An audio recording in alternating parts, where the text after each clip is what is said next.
ഇന്ന് രാവിലെ തന്നെ അത്യാവശ്യം പണികളൊക്കെ തീർന്നിട്ടുണ്ടായിരുന്നു കേട്ടോ.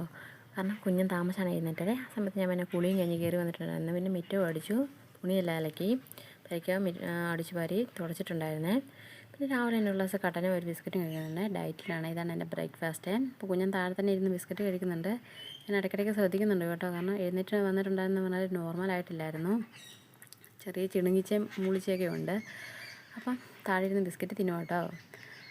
പിന്നെ ആ സമയത്ത് രാവിലെ തന്നെ ഞാൻ കഞ്ഞി ഇട്ടിട്ടുണ്ടായിരുന്നു. കാരണം ഇന്ന് ചേട്ടായിക്ക് കാപ്പിയും ചോറൊന്നും കൊണ്ടുപോകണ്ടായിരുന്നു. അപ്പോൾ താമസിച്ചാണ് ഞാൻ ഇട്ടത്. പിന്നെ കഞ്ഞി തുറന്നൊക്കെ ഏകദേശം റെഡി ആയിട്ടുണ്ടായിരുന്നു. പിന്നെ അതിനുശേഷം ഞാൻ കുഞ്ഞിന് കഴിക്കാൻ മുട്ടയും പഴവും ഫ്രിഡ്ജിൽ നിന്ന് എടുക്കുന്നുണ്ട്.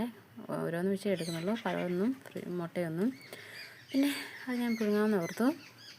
കുഞ്ഞിൻ്റെ രാവിലെ തന്നെ കൈചപ്പിച്ചാണ്. ഒരു ടർക്കിയുണ്ട്. ഇവൻ എന്നാന്ന് ഈ ടർക്കി താഴെ വെക്കത്തില്ല. ഏതെന്നാന്ന് എനിക്ക് മനസ്സിലാകുന്നില്ല. ഈ കൈചപ്പിച്ച മാറാൻ വല്ലോ ടിപ്സും ഉണ്ടായാലും ഒന്ന് കമൻറ്റ് ചെയ്യണേ, അറിയാവുന്നവരെ. പിന്നെ രാവിലെ തന്നെ അമൃതമുട്ടയുടെ കുറുക്കും പിന്നെ ചെറുപയർ വേവിക്കാനും വെച്ചിട്ടുണ്ടായിരുന്നു. ആ സമയത്ത് കഞ്ഞി വെന്ത് വന്നിട്ടുണ്ടായിരുന്നു. പിന്നെ ഞാൻ കഞ്ഞി വാർത്ത് വെച്ചു. പിന്നെ കുടിവെള്ളം തിളപ്പിക്കുന്നുണ്ട്. ഉലുവവെള്ളമാണ് തിളപ്പിച്ച് വെക്കുന്നത്. കാരണം ജീരകവെള്ളമായിരുന്നു ഇടയ്ക്ക് തിളപ്പിച്ചുകൊണ്ടിരുന്നത്. ഒരാൾ പറഞ്ഞ് ചൂടാണ് ജീരകത്തിന്. അതുപോലെ ഞാൻ ഉലുവവെള്ളം തിളപ്പിച്ചു. പിന്നെ ഒരുപാട് ചുവ എനിക്ക് ഭയങ്കര ഇഷ്ടമാണ്. പിന്നെ വെള്ളം ഞാൻ തിളപ്പിക്കാൻ വെച്ചിട്ട് പയറിന് ചേർത്ത് കൊടുക്കുന്നുണ്ട്. ചുമ്മാ മെഴുക്കുവരട്ടിയാണ് വെക്കുന്നത്. കാരണം സോയാബോളും പിന്നെ പാവയ്ക്ക മെഴുക്കുവരട്ടി ഫ്രിഡ്ജിൽ തന്നെ ഇരിപ്പുണ്ട്. പിന്നെ ഞാൻ ആ കുക്കർ അപ്പം തന്നെ കഴുകി വെക്കുന്നുണ്ട്. അല്ലേ ഇരട്ടിപ്പണിയാണ്. അപ്പം അപ്പം തന്നെ കഴുകി അങ്ങ് മാറ്റി അടിയിലോട്ട് വെക്കുന്നത്. കാരണം അടുക്കള ഇച്ചിരി സൗകര്യക്കുറവും കൂടെയാണ്. അപ്പം സിങ്കിലോട്ട് വെള്ളം തെറിച്ച് കൊണ്ടിട്ടുണ്ടായിരുന്നു. രാവിലെ ലോഷൻ വെച്ച് കഴുകിയതാണെങ്കിലും ഞാൻ തുടച്ച് വെക്കുന്നുണ്ട്. എനിക്ക് വെള്ളം കിടക്കുന്ന ഒട്ടും ഇഷ്ടമില്ല. പിന്നെ ഞാൻ തുടച്ച് വെക്കുന്നുണ്ട്. ഇങ്ങനെ ആർക്കെങ്കിലും സ്വഭാവം ഉണ്ടെന്ന് കമൻറ്റ് ചെയ്യണേ. പിന്നെ കുഞ്ഞനാണ് അടുക്കളയിൽ വന്നിരുന്ന കുരുത്തക്കേടാണ്.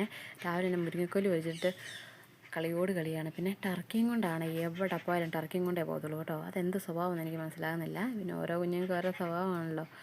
പിന്നെ കുളിപ്പിച്ച് വന്നിട്ട് ഞാൻ പിന്നെ കുറുക്ക് കൊടുത്തു. പിന്നെ നേരെ മുറ്റത്തോട് ചെടിയാകത്തെ പണിയെല്ലാം അത്യാവശ്യം ഒതുങ്ങിയായിരുന്നു.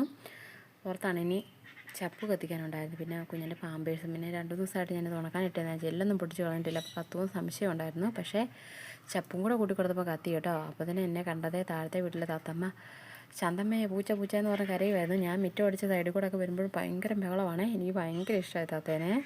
നല്ലൊരു ഇണക്കമുള്ള താത്തയെ 7-8 വർഷം ഇവർ വളർത്താൻ തുടങ്ങിയിട്ട് കേട്ടോ. നല്ലൊരു താത്തമ്മയാണേ. പിന്നെ ചപ്പും കൂടെ കൂട്ടി കൊടുത്ത കാരണം ഒരു സൈഡ് മാത്രമേ കത്തുന്നുണ്ടായിരുന്നുള്ളൂ. പിന്നെ പീനട്ട് ബട്ടർ നിറച്ചും പിന്നെയും പൂത്തിട്ടുണ്ട്. ഇതെന്തിനാണ് ഇങ്ങനെ പൂക്കുന്നതെന്ന് എനിക്കറിയത്തില്ല. കാരണം പക്ഷികൾക്ക് മാത്രമേ ഇഷ്ടമുള്ളൂ, എനിക്കിഷ്ടമില്ല കേട്ടോ. ഞാൻ നേരത്തെ വീഡിയോയിലും കാണിച്ചിട്ടുണ്ടായിരുന്നു. പിന്നെ ഞാൻ 2-3 പ്രാവശ്യം പോയി വെള്ളം വന്നിട്ടുണ്ടോ എന്ന് നോക്കിയായിരുന്നു. അപ്പോൾ വന്നിട്ടില്ല. അതിനൊരു 10 മിനിറ്റ് ശേഷം വന്നു. അപ്പോൾ ഞാൻ ചെടി നനച്ച് കൊടുത്തു.